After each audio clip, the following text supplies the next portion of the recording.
Les diplomates occidentaux, le président Joseph Kabila, en Afrique du Sud, des Pretoria, Nini. Moi, le mouvement, les mêmes minels au lobby, qui fatigue Joseph Kabila, il faut que c'est comme si, comme sur le Hollanda, Joseph Kabila, pour opposer na Fachi. Il faut tous mettre la question. Nous sommes dans manœuvre pour l'intérêt pour qu'on a à solo. Moi, je rencontre Zali. C'est comme si comme pour s'intéresser à Joseph Kabila. Fachi a des choses madame. Mais il y a 2 ans, Joseph Kabila qui m'a dit Fachi qui madame. Est-ce que nous sommes Congolais? Il faut comprendre. Il faut tout l'entendre. Il faut comprendre que l'Occident ne peut pas être notre problème et sa solution. Donc, dans la société, toujours pour nous opposer, pour nous dire la classe, nous tomber dans la copier biso. Est-ce que vous avez et na moi lelo soki penda ba congolais to lingi mboka na biso d'après ngai so penda ba ko yokela pour na ko neutraliser ba occident ndenge ba ali wana mutuneti l'ancien président Joseph Kabila, le nouveau président Félix Tshisekedi, aujourd'hui Jean-Pierre Bemba, aujourd'hui Vital Kamerhe, aujourd'hui Martin Fayulu. Est-ce que vous comprendre que Bitumba ya Congo, ezali contre la mafia. Front commun, on va bien dans 60, on va bien battre indépendance tchatcha. Mais les blancs, la mafia a compris que ceux qui sont congolais sont unis. Et qu'on a la passe pour dominer biso, vivre le lot, pour exploiter le bilan qu'on a biso. Notre stratégie est toujours de diviser pour mieux régner. Na société va opposer Lumumba na Kasavubu, opposer Mobutu na Tshisekedi. Basali nyonso kaka bayo kanate. Ngoma to komaki Bemba avec opposé na Joseph Kabila. Ezomona. Mais Bemba moko nzamba sali grâce Joseph Kabila na Tshisekedi bayo kana. Banmanto dia basali nyonso ba opposé bango. Info 243 au cœur de l'actualité. Focus sur les questions d'actualité. Mesdames et messieurs, bienvenue. Dans cette nouvelle édition, nous revenons sur les questions d'actualité. Aujourd'hui, en quelques minutes, nous allons décrypter les questions d'actualité. Bonjour, capitaine Bossuet. Bonjour, Ndeko Raphaël. Alors, Ozali, ancien agent et à service des renseignements, conseiller à général Mayele, na conseiller à Kongolo Mobutu, Ozali observateur, il y a parce que moi quoi élément important à service à renseignement, c'est observation et la société. Ndenge nini observer processus électoral, ndenge nini ko kende ba front et fungwami koto de l'autre côté opposition majorité ba ko kanga ba misusu opposition o ka ba lubi o anyasa la coup d'état o anyasa la nini yo étant Motoya, service à renseignement. Comment vous observez la situation Yambo Cannabiso? De l'autre côté, Mobondo, menace aux alliés de l'autre côté, na Est Yambo Cannabiso. Comment vous observez la situation Yambo Cannabiso? Merci, Ndeko Raphaël, pour la motuna nayo. Pour la makambetali processus électoral, en entendant il y a forme nango, na contenu nango, na zala makambo mingi pende ya kolbela mote puisque nazali au finish de vraiment na maîtrise la loi électorale mingi pendate. Mais seulement je peux me poser des questions en tant que citoyen. Est-ce que la commission électorale indépendante a lelo prête il y a pour ça la élection nengo yo ba texte na banini sengi yango na éviter mais peut-être na moni que c'est encore trop tôt ils ont besoin de temps pour à combler moi ba vie de mususu bon na lobby na ndenge moko façon réserver na maîtrise na mingi te.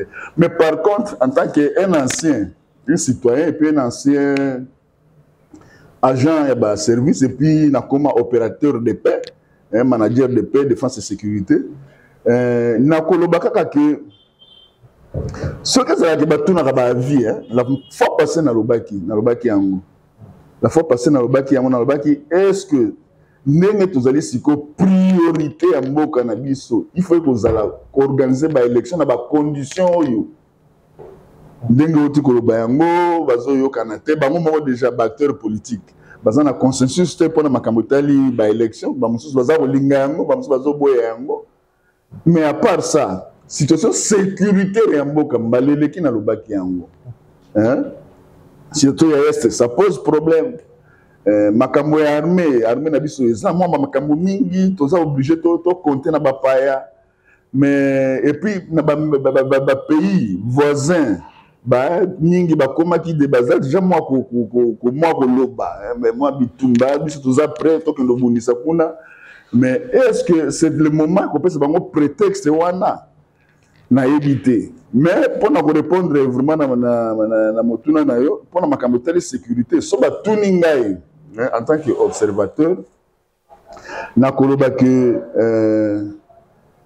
na luro tozo kende na ndengo nga na moni eza malamu mingi penate eza, ça ne présage pas tenue des élections dans un climat apaisé et que ba résultat ezala et pesa et conduire biso vers eloko tozo linga ya kubongisa mboka.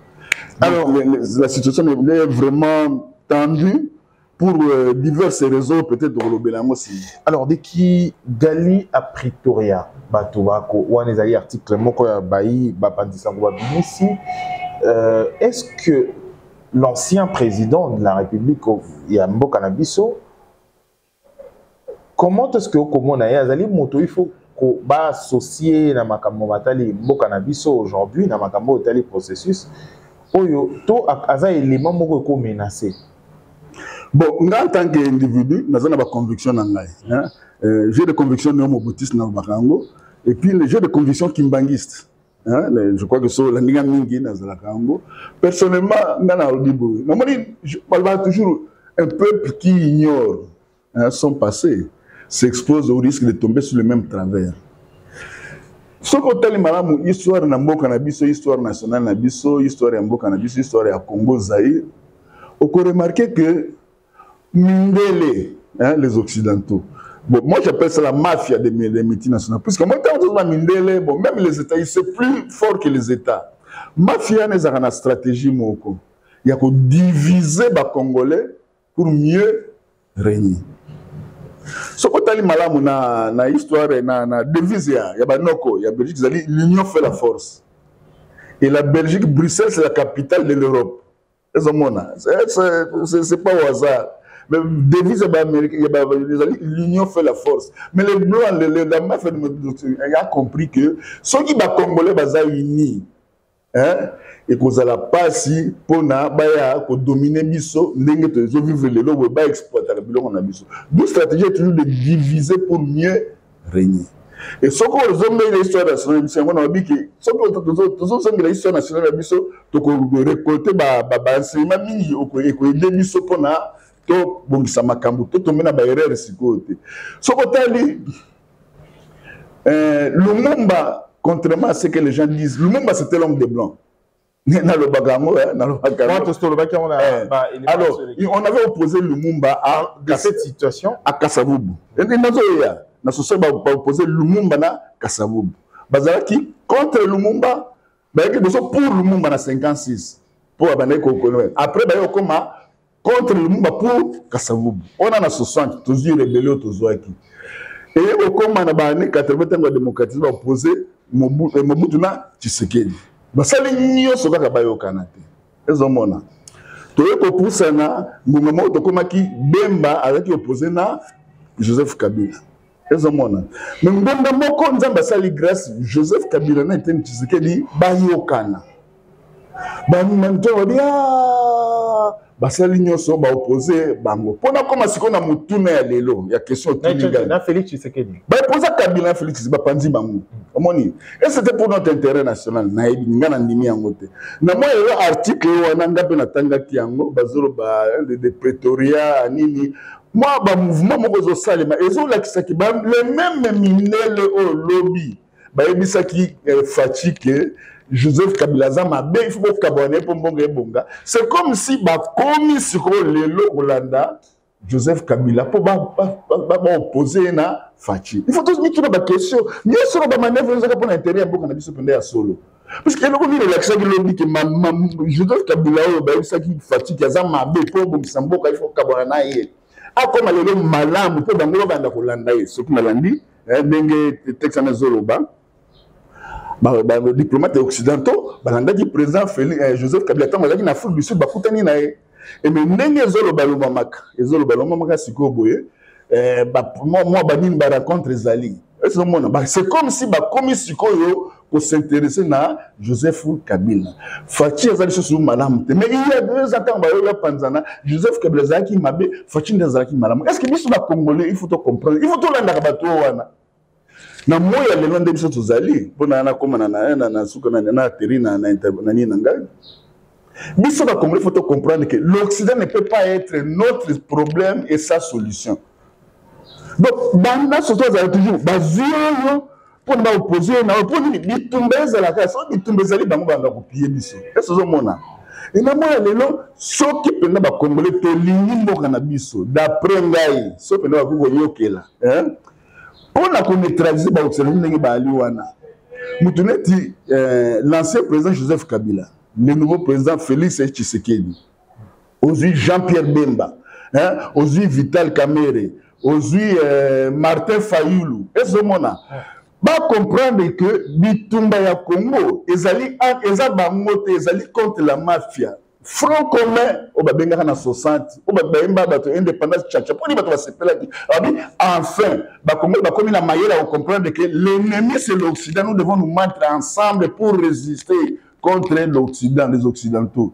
Nous la moya le sali amboka na biso. Ils na prophétie c'est moi qui manque. En 1923, alors le gouvernement des Blancs vont amener le gouvernement des Noirs à se faire. Celui en boka na biso na boyokani. Yamo mona mobuta ki tuna tendance à rassembler bato. Na moya lelo. Bazalaki, bapanzaki, na suki na ateri, bapanzaki Kabila na Félix. Ba exaki Félix que Joseph Azali mabe. Na moya lelo ba comme Kolanda Joseph pour nini? Pourquoi?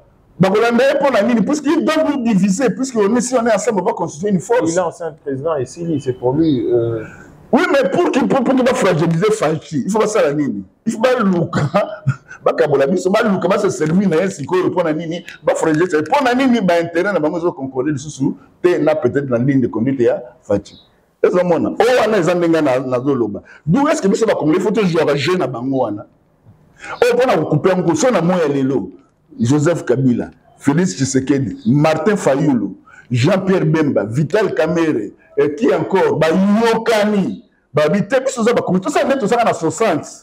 Toi, parmi la divergence, toi, frotter en commun, ennemi, tout ça, la mafia des multinationales, qui cherche à nous maintenir dans les mêmes systèmes d'exploitation. Parce que tant que vous poussez dans le Otani Yamouana, tant que vous poussez dans le Joseph Kabila, l'ancien président, et ça n'a pas l'intérêt de Bokanabiso. Ils ont toujours pour parce qu'à l'âge de sénateur à vie, donc son sort est déjà cloué. Mais pourquoi c'est ma partie en 2018? Mais pour ceux qui ont dit, mais pourquoi on a eu ça qui fatigue, il y a Zama Bifa Kabouanaï. Donc, voilà les premiers. Même dans. Quelle perception au salaire à l'opposition à l'opposition congolaise? L'opposition congolaise a David d'esprit a se surpasser pour sauver la nation a na attente ensemble na ba politiciens comme la majorité. Merci na motuna omoni ngai eloko d'emblée déjà na zalaka je ne suis pas pour le pouvoir je ne suis pas pour le pouvoir, je suis ni pour l'opposition ni pour le pouvoir bato bayebi ngai bayebi yango na zana makamba pouvoir te minazo ba bosembo. Opposition na biso, ils ont à commettre erreur mon combat. Même dans la mituna kaka, en vertu de quel miracle mon frère Katumbi ou bien Matata Poyo ou bien Denis Mukungu croient que les mêmes occidentaux qui se retrouvent dans Makambo Rwanda azo sala na est du pays na biso, ba kopesa bango ba moyen ba fragiliser Rwanda pour libérer mboka na biso. Parce que j'avais dit la fois passée, ceux qui dirigent les États-Unis, Ezali, le gouvernement, Ezali, mafia, Ezali, au-dessus des États, qui se retrouvent dans ce que Paul Kagame fait aujourd'hui. Ils achètent, ils prennent notre conteneur, ils le prennent presque gratuitement. Ceux qui m'ont qui nous ont dit la mboka, nous sommes en Anvers, ou bien nous 10 fois plus cher. Donc la société a un intérêt que ça tout cause à toujours dans Rwanda pour pas continuer à copier, pour pas s'enrichir. Bill Clinton a dit que tombola l'économie des États-Unis pourquoi pas partir makambo ya Coltan ya RDC et continue. Bill Clinton a parmi les conseillers à Paul Kagame. Mais maintenant le système de continuité des États. Joe Biden a travaillé dans ma campagne Bill Clinton. Il y a Herman Cohen a toujours Marie Michel a toujours pour préserver l'intérêt occidentaux. Mais dans le moment opposant à Bill Clinton, disons Herman Cohen, na oza agent ba multinational a koki ko placer bango na pouvoir na mboka na biso pour na ba libérer est non, c'est impossible. L'opposition compte sur le peuple et non sur oui, mais ça doit compter sur le peuple. Pourquoi tout le monde doit d'abord défiler aux États-Unis avant de venir commander cette démarche politique? C'est la diplomatie. Non, mais la diplomatie, le peuple, non. Quand on dit compter d'abord sur le peuple, mais il devait d'abord à l'intérieur du pays, dans le pays profond. Et pour nous reconnaître que l'aspiration est cette population a besoin population na mboka na biso na mboka. Mon cher, est-ce qu'il y a besoin de démocratie? Quand la démocratie, ndenge ba Michel Bazolo ba na moya lelo. On continue à voir ça non alingi ba balaba les zonga. Est-ce qu'on a alingi kimi zonga na mboka. Et on a l'aspiration à l'Afrique, il y a pays profond. Mais même bakende ko kunate, bakende ko tout, on continue ça va dans la démarche na kende toujours États-Unis, France, Belgique. Est-ce qu'on a est-ce bakende kuna pona intérêt mboka na biso te bakende ke pona ba sala marché na bandele bino boya ko supporter biso to comme na pouvoir mais ce qu'ils ont marché marché on fait na contrepartie za ndango nini ya bozambongo mais peuple ko continue toujours mboka na biso banda toujours bongo ezalaki na Lumumba et comme na Mobutu et na Félix na Kabila et comme na Félix et ko zomba sur na Katumbi toujours le même système pourquoi puisque ils sont là pour pérenniser ce système là d'exploitation mboka na biso parce que to ni mboka na biso ba congolais il faut toyeba que l'Occident ne peut pas être à la fois notre problème et sa solution. Tout candidat congolais qui va aller pour le parrainage occidental, mais c'est clair. C'est clair, ils sauront mieux faire contre le Rwanda. Parce que ces Occidentaux-là, ils sont plus avec les Rwandais que nous. Alors, même dans le sens qu'ils vont utiliser pour étouffer, ils vont devenir des pions. Ils vont faire le jeu de l'Occident au sommet de notre État. C'est ça l'opposition. Je n'ai pas un problème particulier. Je me suis...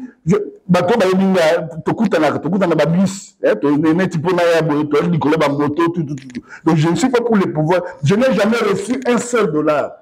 Il y a Fachi, mais mon article a besoin de $1, il y a Joseph Kabila. Mais je le dis pour l'intérêt national. Nous sommes plus objectifs que na émotion. Donc, comme il a excusez-moi quelques minutes, juste comme il a Souka, il a entretien à Bisso. Aujourd'hui, au sein des recommandations d'un peuple, Ezali au peuple là, c'est surpassé. À comme à un niveau, il y a Luka. Point, il y a convergence. Peuple, à la vigilance. Mais bah élite, bis bato quand ba peuple, toye ba peuple pour ba on peut ba na kati. Donc congolais ba élite na masse populaire na bis toye ba que l'Occident ne peut pas être notre solution, notre problème et sa solution. Ils vont toujours chercher à nous diviser. Mais cherchons maintenant to barrer nous na ba occidentaux, to boya makamoni et leurs candidats aussi. Au moins on a tant de mois ceux qui se considèrent comme nationalistes, des patriotes congolais. Ceux qui sont ensemble. Même les menaces, ils sont ensemble. Élection, ils sont tout venir dans les ensemble. Mais ceux qui sont toujours au Cameroun, toutes les nations divisées de l'intérieur deviennent vulnérables de l'extérieur. Mais nous n'avons pas ceux qui sont en hispanité, complicité. Ces oppositions, il faut la complicité des Occidentaux. Merci. Merci, capitaine Bosengue Ozali, ex-agent de renseignement. Il y a Sarma, na phase armée zaïroise, tout comme Nasoka édition. Merci. Merci. Tout comme prochainement. Ok, d'accord. Info 243 au cœur de l'actualité.